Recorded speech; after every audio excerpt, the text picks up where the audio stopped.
VS ശരിയുടെ പക്ഷമാണ് VS എപ്പോഴും. പാരിസ്ഥിതിക വിഷയങ്ങൾക്കൊപ്പം കേരളത്തിന്റെ വികസനത്തിനും പ്രവാസ സമൂഹത്തിന്റെ മുന്നേറ്റങ്ങൾക്കും മികച്ച പിന്തുണ നൽകിയ നേതാവ്.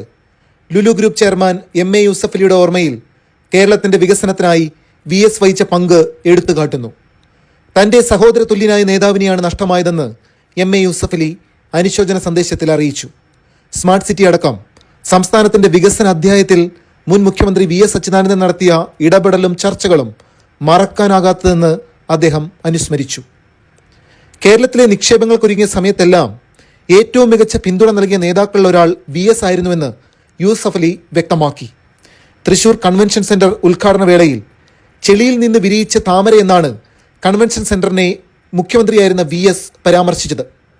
ബോൾഗാട്ടി പദ്ധതിയുമായി ബന്ധപ്പെട്ട രാഷ്ട്രീയ വിവാദങ്ങൾക്കിടയിലും VS നൽകിയ പിന്തുണ സമ്മാനിച്ച ആത്മവിശ്വാസം മറക്കാനാവാത്തതെന്ന് അദ്ദേഹം ഓർമ്മിച്ചു. സത്യസന്ധനായ കച്ചവടക്കാരനെന്നാണ് അന്ന് MA യൂസഫലിയെ VS അച്യുതാനന്ദൻ വിശേഷിപ്പിച്ചത്. കൊച്ചി രാജ്യാന്തര വിമാനത്താവളത്തിന്റെ ബോർഡ് അംഗമായിരിക്കെ ചെയർമാനായിരുന്ന VSുമായി അടുത്തിടപഴകാൻ സാധിച്ചതും മികച്ച ഓർമ്മയാണെന്ന് യൂസഫലി കൂട്ടിച്ചേർത്തു. സാമൂഹിക വിഷയങ്ങൾക്കൊപ്പം വികസന കാര്യങ്ങളിലും ഭാവി തലമുറയുടെ അവസരങ്ങൾക്കും പ്രാധാന്യം നൽകിയ കമ്മ്യൂണിസ്റ്റായിരുന്നു അദ്ദേഹം. തിരുവനന്തപുരത്തെ ആശുപത്രിയിലെത്തി മകൻ അരുൺകുമാർ അടക്കമുള്ളവരുമായി VSന്റെ ആരോഗ്യ വിവരങ്ങൾ നേരത്തെ MA യൂസഫലി അന്വേഷിച്ചിരുന്നു. സഹോദര തുല്യനായ സഖാവിൻ്റെ വേർപാട് താങ്ങാനുള്ള കരുത്ത് കേരള സമൂഹത്തിനുണ്ടാകട്ടെ എന്ന് പ്രാർത്ഥിക്കുന്നതായും MA യൂസഫലി അനുശോചന സന്ദേശത്തിൽ വ്യക്തമാക്കി.